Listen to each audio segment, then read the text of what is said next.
I am warily optimistic about the next Pokémon game. Apologies in advance, this is going to be very rambly. I just want to riff for a few minutes.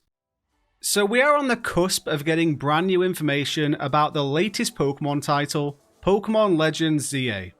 After a whole year of zero additional information about the game, following its reveal on Pokémon Day 2024, we're all itching to see what this game is going to look like, what kind of story we're going to be thrown into, what time period this whole adventure is going to take place in. There are so many questions we have as fans that we're getting very close to getting answered. It's fair to say we're expecting a blockbuster Pokémon Day Presents this year.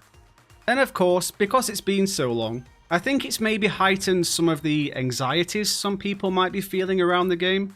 That sounds kind of extreme. Maybe anxious isn't the word.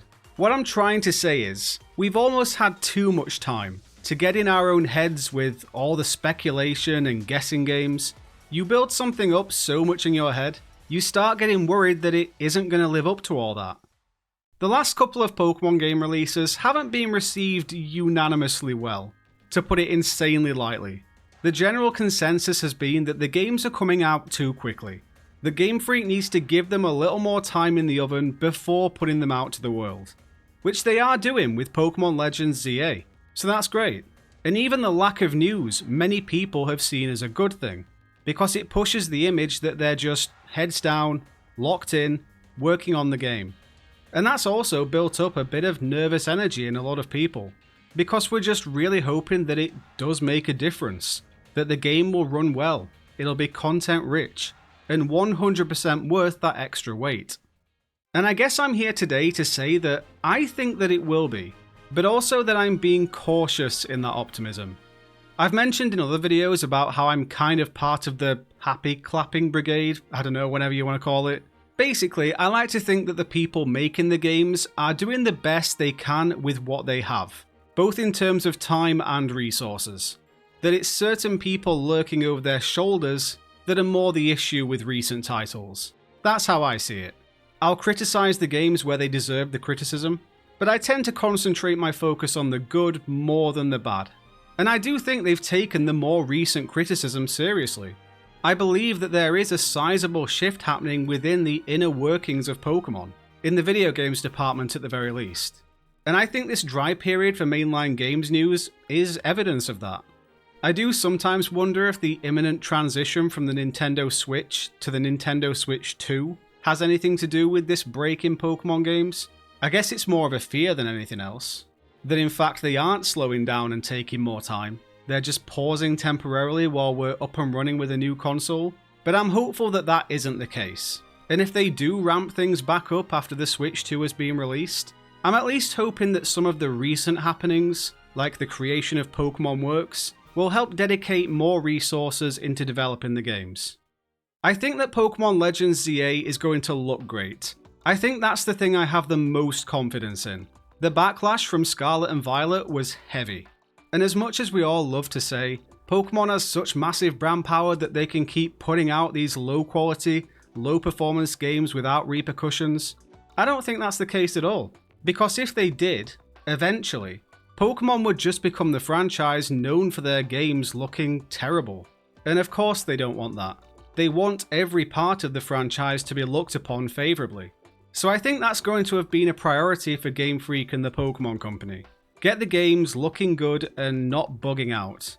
Because even though most of the bugs in Pokémon Scarlet and Violet were patched out, the damage was done for a lot of people. And those extreme cases are still being shared on social media to this day as if they're still happening. So we know it's pretty important to have a well-functioning game on launch. I am, as I said though, being cautious. I'm not letting myself get too carried away with excitement for this game. A lot of that being down to kinda not knowing what a Legends game entails yet. I mean, we've only had the one so far, so there's no precedent that's been set for what exactly a Pokémon Legends game is. So there's a massive element of the unknown here as well. It might not be anything like Legends Arceus. So I'm trying to look forward to it as a completely standalone title, where anything could basically happen.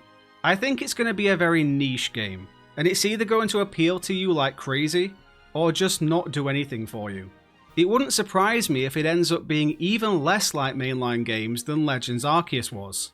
I'll admit, when Pokémon Legends ZA was revealed on Pokémon Day last year, I felt very indifferent to it, and that's because Generation 6 wasn't a generation I was too familiar with. I'm still not totally familiar with it now.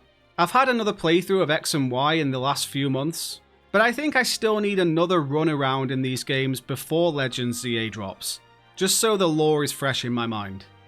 I'm hoping that Legends ZA will appeal to the story nerd in me. If the story's good, I'm sure I'll have a great time. It's the reason why I rate Pokémon Scarlet and Violet so highly overall. They smashed it out of the park with the story in those games. In other areas, I'm unsure but hopeful. Mega Evolution is something that I feel hasn't been utilised to its full potential yet. In Generation 6 it was very much a side mechanic, rather than something that took centre stage. I think I most enjoyed it when it made a cameo in the Generation 7 post-game, if I'm being honest. But yeah, since seeing that Mega Evolution logo at the end of the reveal trailer, I've been excited to potentially see the deeper role Mega Evolution plays in the story of the Kalos region. I think Lumio City as a location is going to really shine in Pokémon Legends ZA. It's a very grandiose city, and for the life of me, I can't find my way around it. But I am very intrigued to see what this huge maze of a city will be like to play in here. Looking at the top-down blueprint at the very end of the trailer, this looks a lot more intricate than the city in Pokémon X and Y. And if the whole game is set within Lumio City, as in there aren't even small areas on the outskirts we can access, then holy hell, this is going to be huge in scale. My mind immediately goes to Grand Theft Auto. Obviously it's not going to be that crazy, but in terms of exploration, this will most likely end up being the most detailed version of a Pokémon City we've ever had in a video game. At that point, I don't care what region we're in, that's exciting. Actually, I'm pumped to see this huge city lit up at night. I have such a thing for Pokemon games at night time, so seeing a massive Lumio City all lit up will 100% have me spending hours just walking around and taking in the vibes. I'm going to have to set some time aside specifically for that. If there really is no nuance to that statement of taking place entirely within Lumio City, I'm very interested to see how we're going to be encountering wild Pokemon in Legends ZA. That's been bugging me for a while, so I need Game Freak to come along and relieve me of that itch. Not long to go though, not long at all. So in this final stretch of time before we get more information, how are you guys feeling? Are you excited, nervous, a mix of both like me? Apologies again, this has been a very rambly, meandering little video, but I just felt like throwing some last minute thoughts out there before we actually reach Pokemon Day. So please do let me know yours too down in the comments. While you're down there, please do drop a like on the video. It helps a lot, especially in these quieter early months of the year. Subscribe for more Pokemon content, hopefully there's a lot to talk about on the horizon. Join the Discord if you'd like to join in the hype with us over there. Thanks for watching, take it easy, and I will catch you all in the next one.